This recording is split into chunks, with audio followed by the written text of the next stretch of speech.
right now, I actually think there's a very real shift happening in that buyer of software has a lot of leverage. And with a lot of leverage, it's really up to you to say what you're willing to pay.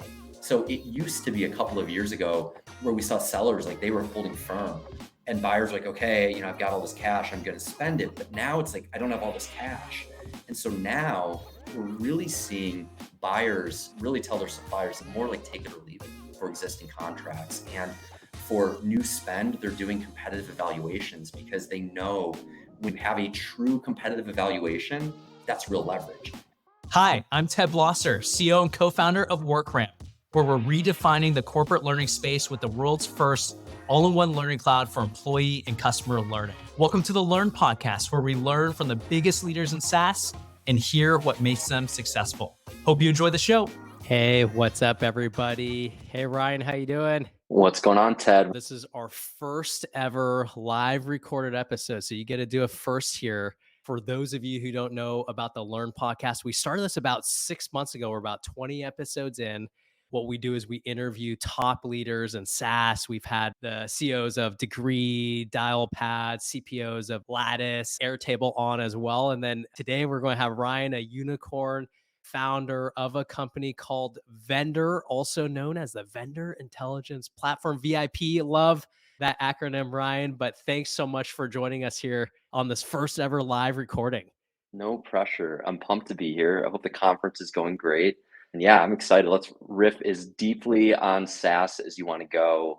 I had to in preparation for this episode, I had to do some digging deep into the archives. I actually looked at our first email to each other was back in 2018. The email address was ryan@purchase.tech. I'm glad you bought Vendr. I don't want to ask how much that was, or maybe it's like $9.99. I'll tell you. Yeah, what would you buy that for? Nothing is off limits here, by the way. So the company name was originally Purchase. I was really proud. I was like, it's a great name, Purchase. And I can tell you more about like what Vendr, like why that really resonates with me, but it was Purchase. But of course I couldn't get purchase.com and I couldn't get purchase.co or purchase.ai or whatever. I got purchase.tech. And I was like, wow, that'll do, but everyone will just know it's Purchase. But then everyone called it Purchase Tech. I'm like, no, it's Purchase. They're like, oh yeah, but you're the founder of Purchase Tech. I'm like, no. So if there's anyone in the audience that has seen the movie Office Space, this is literally why I changed the company name, because like in Office Space, it's called Initech.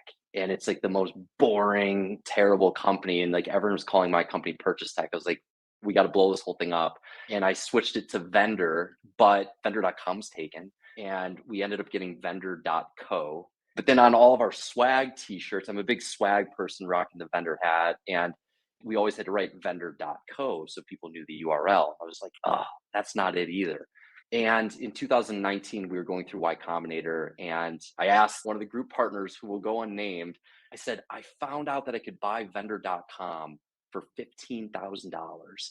And they were like, don't do it. You're not going to get any SEO value from it because Vendr is misspelled. It's VENDR, not with the O. And I was like, I'm still going to do it. So we bought it for 15 grand. And I am so happy I spent that $15,000 because now we have the .com. I just get to rock the Vendr on the swag. And here we are. Because a lot of people don't know, WorkRamp was actually bulletinboard.io was our first domain.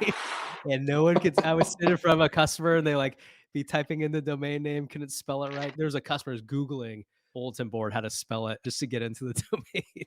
So, all right, with that said, I want to just kick off with, give us a background on Vendr, what it does, and maybe just a quick elevator pitch on yourself too, before we jump into the core conversation.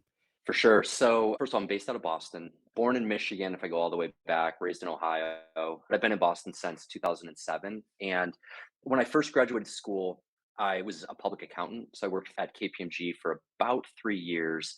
And I was like a terrible public accountant. I didn't like it. I wasn't good at it. I wasn't energized. In 2010, I ended up hitting a point where I was like, you know what? I'm just going to go find a sales job and I'm going to do something totally different than accounting. But no one wanted to hire me as a salesperson because I was an accountant. And so I finally convinced a young startup to take a shot on me. And that startup is called Level Up, which they ended up getting acquired by Grubhub a few years ago. That was my first entrance in sales. And I just fell in love with it. The moment I started selling, I just felt I knew how to do it. that moment of like when I started as an accountant, I had no idea what to do, even though I was like a trained accountant. When I started selling, I was like, I get this. So I did sales for a while, ended up starting at HubSpot when HubSpot as a salesperson, when they were about 200 people, stayed there for 6 years through IPO and got to see that whole wild ride, which was a ton of fun. Got into sales leadership and then eventually hit this point where I knew deep down in my heart, I wanted to be a founder. I wanted to be my own boss. I wanted to pursue the dream of entrepreneurship. And in 2018, I started Vendr. So, sales background and the whole idea of Vendr came about from my experience as a salesperson, where I just remember like selling a great product like HubSpot. And I sold other SaaS products too, these amazing products. Yet I found it so hard to sell the product. What I mean by that is like it would take me like 50 days to convince someone to buy HubSpot for like $10,000. Why is that hard to sell this amazing product? And then as I was selling it, the people I was selling to, they would like not believe me that the price I was telling them is the real price. And so there was like this inherent lack of trust between buyer and seller that always made me feel strange, even if I was being like authentic. And as I grew in my career, I then became a buyer of software. And as a buyer of software, I started to see it from the other side where I was like, gosh, this stinks. Like I don't trust the price I'm getting from the salesperson because the price is like changing. If it's end of month or end of quarter, all of a sudden the price is lower. And then if I don't buy, the price is higher. And like, what is going on here? So that was this concept of vendor, which is like buying and selling software should not be this hard. If you have a great, incredible product, it should sell itself. If you have a big need, you should buy something to solve that need. Like that's it. So 2018, I've dedicated now my life professionally to solving this problem, which is bringing trust and transparency to sales to become the place where people can transact with confidence and for software specifically. So we're about 5 years into our journey. And now on our platform, we've transacted just north, I believe, of $3.5 billion of software. So we're now one of the world's largest buyers of software. And people come to Vendor because they want to get great products and they want to pay a fair price and they don't want to get ripped off, which shouldn't be that surprising.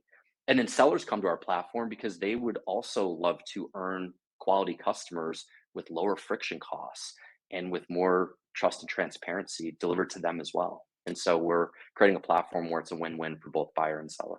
Well, I will guarantee you today we will not test you on your gap accounting principles.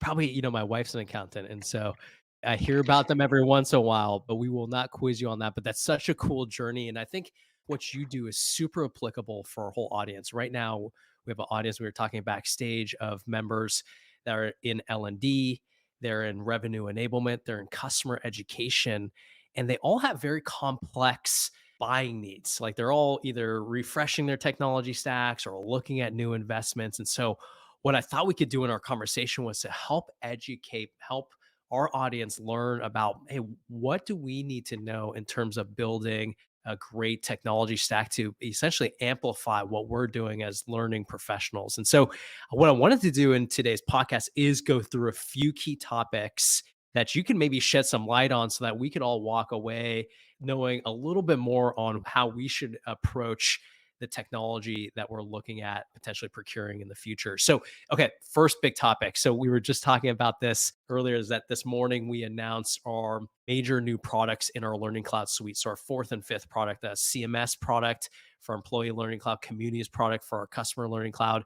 The big reason and I penned a post on this on LinkedIn just now, is the big reason we were thinking about it is because we see this macro level trend in consolidation. Like there's, I think, 30,000 SaaS applications in the world, 15,000 in North America.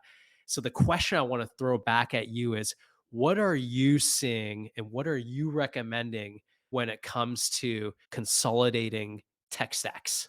So we publish a quarterly trends report and it's free. And if you go on vendor.com, you'll find it. I think it's at the top of our website at the moment. We just did our Q3 trends report, and consolidation is like one of the number one things we're not only predicting right now, but we predicted at the beginning of the year, but now we're also seeing it happen. I think it's happening from a couple of angles. Number one is the CFO is absolutely getting involved in every buying decision. If you want something, you've got to go justify it to the CFO. And she gets to say, we're going to do that or we're not going to do it. So I think there's this added pressure from top down saying, do more with less. And when you're forced to do more with less, I think the first place you look at are the providers that you're currently leveraging. So I think there's this top down of like, do you really need to add something to the stack? If something costs 10 grand or 20 grand or 50 grand, whatever, it's not just that. There's other costs associated with it. There's the cost to administer. Someone has to use this, change management, the chaos, like that product comes up for renewal every year.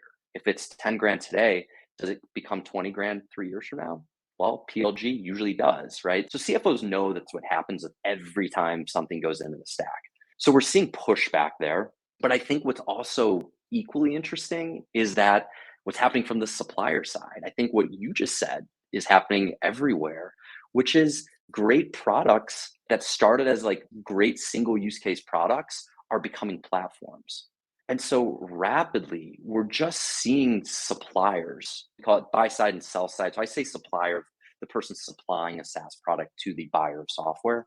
Suppliers are basically saying, like, so it's harder to sell net new right now, but it's easier to get our customers to use more from us. So I think there's like a priority shift happening where we're like looking at other use cases that we can take on. And so we're finding this movement to like incumbents focusing on new categories and then the most important things that feature set must offer, they're doing. And they're not doing the bells and whistles. So we think this trend is like here to stay. And the hot take is like, we're all going to become competitive with our peers. That's just what's happening. And you see it like in like, think about what's happening on the sales stack right now, where you have Gong, and it used to be Gong and Chorus, which is now Gong and Zoom Info. But now it's Gong and Zoom Info and SalesLoft and Outreach and Clarity. I mean, they are all combining into this thing where I don't know if it's a winner take all, but I think there's going to be a very real advantage for the platform play versus the nice to have play. I think that's spot on. And what I wanted to ask you next is if you think about the ability to justify purchases, I think when you look at a tech stack, a modern tech stack today, there's a few products where everyone says, hey, these are no brainers. The HRIS, the CRM, it's just like, hey, you don't even need to have justification for that. But there's this long tail of software, and I'll be the first to admit, learning technology is probably in that long tail of solutions where it's like, hey, I need to go create a business case for this. I need to present to the CFO, like you were mentioning earlier. And so the question I want to ask, and this could help the whole audience, is how do we go get that justification for the, let's call it the 2 or 3 vendors or just the no-brainers, everything else. So if there's someone here in the crowd who wants to go get justification for that new piece of, let's call it learning technology, that they want to go get justification for, what's your best recommendation on how to go do that? One, I think if you really want to buy something, it is the salesperson's job to help you convince your boss to get this approved. And the number one thing I would ask for is like, how do you attach the thing you want to buy? How do you attach it to a business outcome? And I actually think there's a very real case, like using learning and development as an example. I think there's a very real story here to get this approved. Companies right now, they're doing layoffs, and a lot of companies are doing hiring freezes, which means we are expecting more out of each individual employee. That's the outcome that we're attempting to get from each individual employee. Well, how do we get it? It means we have to upskill them and make them more efficient. If you focus on the outcome, right? And L&D, if our platform can make every individual employee 20% more effective, what is the business outcome that would drive? It would be very, very meaningful. And if you can, when you're speaking to your CFO and you really need to get something approved, if you can speak in their language, what we're seeing in vendors community right now is those purchases are getting approved. And one of the best ways to do it is to come with a true ROI. But there's more to it than just having an ROI. That sounds basic. Like if you can prove a return on the investment, that's step one. In order to actually get the purchase approved, you actually now have to really showcase more of like a 5x ROI, because every employee right now that's attempting to buy something at their company, they're saying there's a return on the investment. So the CFO is like, well, if there's a return on every investment here, I now need to prioritize the biggest investments. And so if you can actually get the salesperson to prove to you why their platform is like a 5 to 7x ROI, that usually gets the CFO interested to actually prioritize that purchase. But if you're stuck in the 1 to 3 layer, you're toast, because there's other products that other people want to buy that produce a greater ROI. And so anyways, a lot of this can and should be done through the salesperson. And then for you, when you're armed with that, taking that to your CFO or whoever that person is of authority for budget and speaking their language, people are still buying stuff, right? What we keep saying is like SaaS is still open for business. However, it's down 37% year over year, right? So net new volume on Vendr's platform, like our customers are buying fewer things, which just means it's increasingly competitive in order to get your personal purchase, approved. Hey everyone, we're in the middle of our first ever live podcast with Ryan Neu, CEO at Vendr. One of the topics we're talking about is tech consolidation. If you're looking to consolidate your learning tech stack, look no further than WorkRamp. WorkRamp is the learning cloud that allows you to consolidate your employee and your customer learning needs. Check us out at workramp.com to learn more. Now back to the show. Have you seen any really good justification slides or the way people have structured these presentations to CFOs that you would give recommendations on? So for example, are you saying like, hey, very deep analysis to prove that 5 to 6 times ROI? Or are you seeing different versions of that in terms of the best justification presentations you've seen back to CFOs? We're actually building a free tool for that, like a business case generator, because like we know what leads to getting a purchase approved or not approved. And so as part of like, again, trying to eliminate friction from sales means we need to make it so damn easy for software buyers to get the products they need to do their jobs. So we're actually going to like launch something in the next week or two. So I'd be happy to like send it around and like get some feedback on it. But the whole point is like speak the language of the CFO and understand intimately of the business outcome that that product can deliver or is anticipated to deliver. And better yet, how you plan to hold the supplier accountable. Because if the CFO knows that like this is the anticipated ROI, it doesn't actually mean that it's going to happen. So how are you taking ownership over the success of that application? That goes a long way. I love it too, getting it from a neutral source, right? From a vendor, it's going to be helpful, but obviously it's going to be slanted a little bit towards making their product look great. But having a neutral business justification doc that everyone can use could be extremely immenseful. So you should send that to us. We'll definitely send it around, even share it with our customers too. So we talked about consolidation, justification. One topic I want to bring up next is this concept of services, actually. And I think it's really applicable to the audience here today because we're all being asked to do more with less. Like our teams are probably half the size that they used to be. And a lot of customers I talk to like, look, I'm an army of 1, or we're now an army of 3 down from 10. And it's really tempting to say, hey, should we buy services alongside the technology purchase? And you and I, as founders, we even know that, hey, services revenue is actually really helpful, has a really good long-term effect for the business. And a lot of people might not know, but Vendr has a very big services arm for procurement as a service. Give us your hot take on, should people here in the audience look very seriously at services? And again, back to that justification, you have to ask for even more dollars if that's the case. Again, it's one time or maybe a couple times. Should they ask for it? So Vendr started 100% as a service. And in 2018, it was just me when I started the company. And we called it like the category negotiation as a service, where basically like we will negotiate SaaS contracts on your behalf. That was the simplest form of the idea. Why would you want us to do it for you? Because it's all we do. And we buy a lot of software. So we learn the tips and tricks, we play the game, and we'll help you save money. That was the idea of Vendr, like the starting idea. But the mission of Vendr, remember, it's to fix sales. And so the mission of Vendr is not to become a service to do negotiations. It's actually a means to an end for us.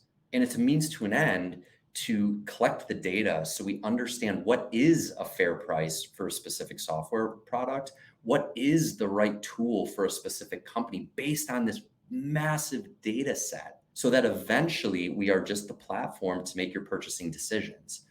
How I've always thought about services, it actually goes back to a Y Combinator lesson of do things that don't scale. And that was services for us, where I actually view it as research and development. And so our services arm is really building up its R&D to enable us to eventually accomplish our mission and be the platform to buy and sell software. it's also incredibly hard to scale services. I mean, scaling services, like I found it so easy in the early days of Vendr to deliver customer delight when it was just me. And then when it was just a really small team. But as your company gets bigger, your customer needs start to diversify. That's where the real challenges start to happen. And if I look back in time, I would have said no to a heck of a lot more. Because if a customer is a bespoke need and you say yes, you wake up and you're doing things a million different ways. And so, of course, service quality will come down. If you're rigid for the customer's best interest in mind, services can scale very well. And so a couple of years ago, we learned that the hard way and then had to come, rebound from it. And, we're stronger for it now. But I really wish I knew that when I first started the company. And then in terms of like using services, it's an interesting one. I think in certain circumstances it works, in many it doesn't, because Vendr cares tremendously about saving money for our customers. And so when we work with a customer, we care so much about that. However, we don't actually work at that company.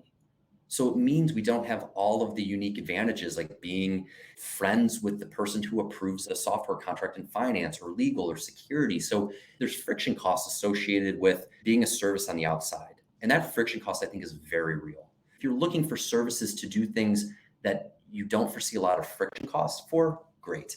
But if it's like critical infrastructure, that's where you really have to make sure that that service organization is, one, scalable, two, you're buying people, like you're paying for people. And so you've got to really, gauge the quality. And for Vendr specifically, that's why we've spent all of this time and energy automating every single thing that can be automated, should be automated, and is automated, so that we started as a service, but now how our customers look at us as a platform. And so for us, it was really just like the building blocks to get to platform versus starting a service to become the best service in the world. That was never what we set out to be.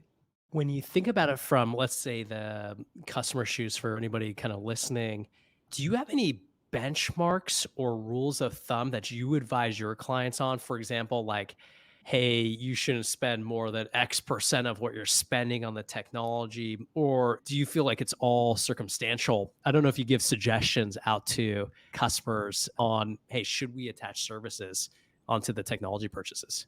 I don't have a specific benchmark. I mean, I will say, just like from a negotiation perspective, it's kind of funny to me how like onboarding fees are always like, tell the supplier you're not going to pay for an onboarding fee and see what happens. It's going to go away most likely. Services fees are a little bit different, because if there's like a true service cost to run your platform, that's real. We tend to see from a negotiation perspective, SaaS companies are unwilling to negotiate on true service costs because they're typically running that based on the gross margin profile. They're running that from an operating margin perspective at like neutral. So they're not making money off of that. They're making a bunch of money on SaaS because the gross margins are so much healthier. That's really what tends to be highly negotiable. And right now, I actually think there's a very real shift happening in that buyer of software has a lot of leverage. And with a lot of leverage, it's really up to you to say what you're willing to pay. So it used to be a couple of years ago where we saw sellers like they were holding firm and buyers were like, okay, I've got all this cash, I'm going to spend it. But now it's like, I don't have all this cash. And so now we're really seeing buyers really tell their suppliers that more like take it or leave it for existing contracts. And for new spend, they're doing competitive evaluations because they know when you have a true competitive evaluation, that's real leverage. And so let's actually identify the best providers in revenue enablement. Let's identify the top 3 and let's ask those suppliers to earn our business. That's the shift that's happening now. So it's truly less about a game or a negotiation and much more about genuine leverage, which I think for as a time to, as a buyer of software, it's a good time from a leverage perspective and a really bad time from a budget perspective. And that's actually, I think that the two are very tightly aligned.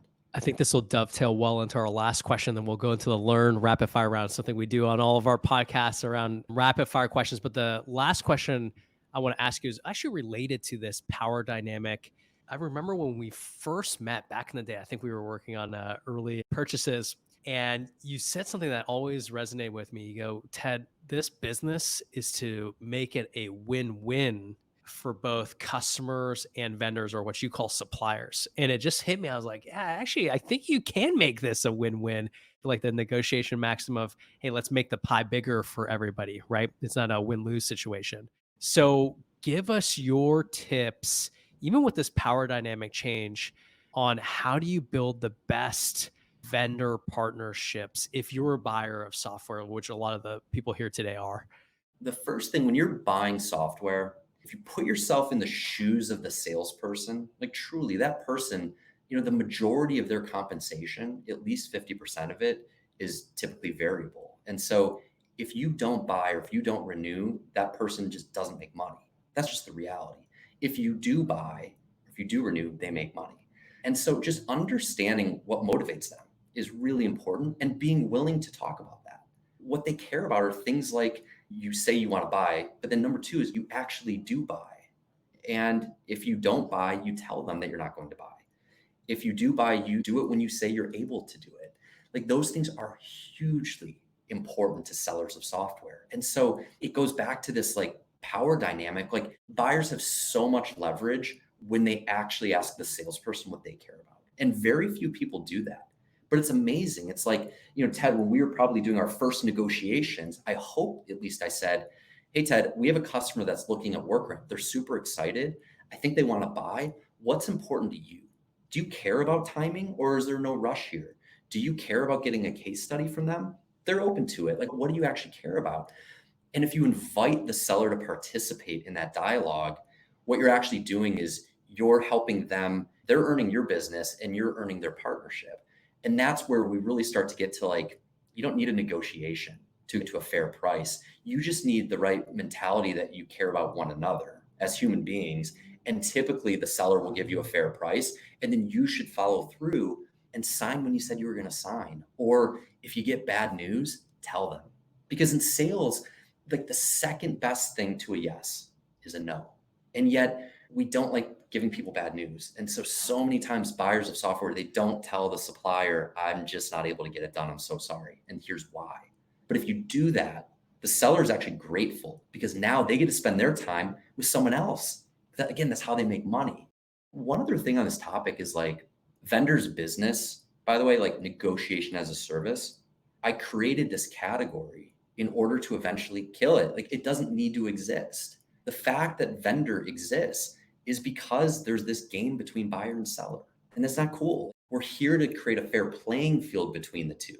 So when we are successful, we will have eliminated this haggling and this tricks and this end of month, end of year charade that buyers and sellers play. We're trying to end that whole thing. And when we do, we're going to offer buyers the best price for the best products. And we're going to offer sellers access to great customers at a fraction of the cost. And like the only loser in this is like Google, right? It's like, how do sellers grow today? They do a bunch of Google ads, they do billboards, they spend all this investment to create noise to earn the attention of the buyer. But you don't need to, just come to Vendr. We already have that attention, right? That's what we're really trying to pull off.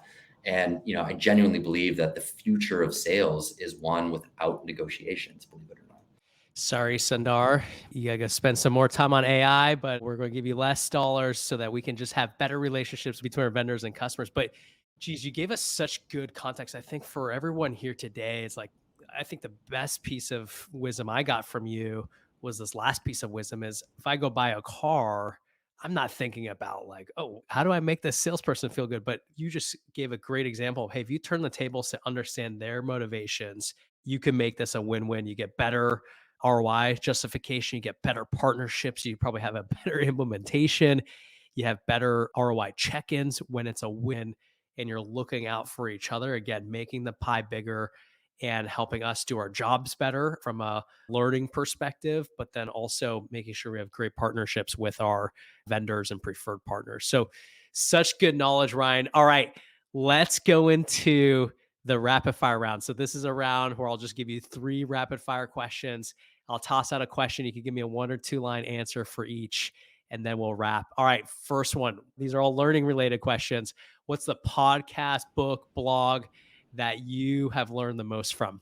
I'll go book and I will go Never Split the Difference which is a book by Chris Voss, a famous hostage negotiator for the FBI. And actually, reading that book made me think it's time to start Vendr. And for anyone that is ever negotiating anything in life, outside of software, your wedding venue, your salary, reading that book is hugely valuable. You'll get a massive return.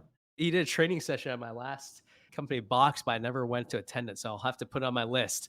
All right, next question. Biggest leadership lesson you've learned, either from running Vendr or even your HubSpot days or even accounting days? For me, it's trust your gut. And my gut told me that accounting wasn't right for me. And I went into sales. My gut told me my real passion is starting a business. So I started Vendr. And every time I trust my gut, I never regret it, even if I'm wrong, because I trusted my instinct. And I feel like when you're now 5 years into Vendr, when your company gets big, you raise money, you have all these customers, I've found it's harder to trust your gut because you have all of these other perspectives coming in, and they're incredibly valuable perspectives, and you absolutely should listen to them, but don't forget about your instinct, because as CEO and founder, like, you started the company for a reason. And so I've always found when I listen to my gut, I'm very happy I did. That's a great piece of advice. It is hard to differentiate gut and data that you're saying to. I've always found that as a very hard thing. All right, last question. You've had a great career to date. I'm sure you got a lot more stuff in the works, but what's one career tip we can all learn from you as of today? I borrowed this from someone else, one of my mentors from Y Combinator, Ali Rogani. And he said his best career advice was opportunity is abundant. And I asked him what he meant by that. What he meant by that is, if you find yourself at a company that is growing, there is always more opportunity that will be around the corner. And all you have to do is be excellent in your current role and patient, and trusting that that opportunity will open up around the corner. And it really resonated with me because we are all, like, including me, I'm always yearning for, like, the next promotion, the next title shift. But if you trust that it'll come, if you are absolutely excellent, it'll show up. I think back, like, I spent 6 years at HubSpot and I did 5 different jobs, right? There was so much opportunity there because the company was growing. And by being really good, those doors opened up. And so that really resonated with me. I found it, like, cathartic to know, like, oh, actually, it's not just chasing it. It's actually just focusing on being excellent, and doors will open. So Love that rapid fire round. Great opportunities abundant. I need to write that on the wall here. But Ryan, this was an amazing session for our first ever live session. It was so cool. We'll have this published on our actual podcast channel. If you haven't yet, like and subscribe it or leave a review. It's just called The Learn Podcast. You can find your favorite podcast player. Thank you, Ryan, so much for jumping on and educating us all and helping us learn about how we should manage our purchasing and tech stacks, especially from a learning perspective moving forward. Thank you, Ryan. Thanks a lot, Ted. Thanks for listening to the Learn Podcast. If you're a fan of the podcast, do us 2 favors. One is subscribe to it so you can get the latest update of our most recent episodes. And 2, write a short review of the podcast. This helps us get discovered in the broader podcast community. Thanks again.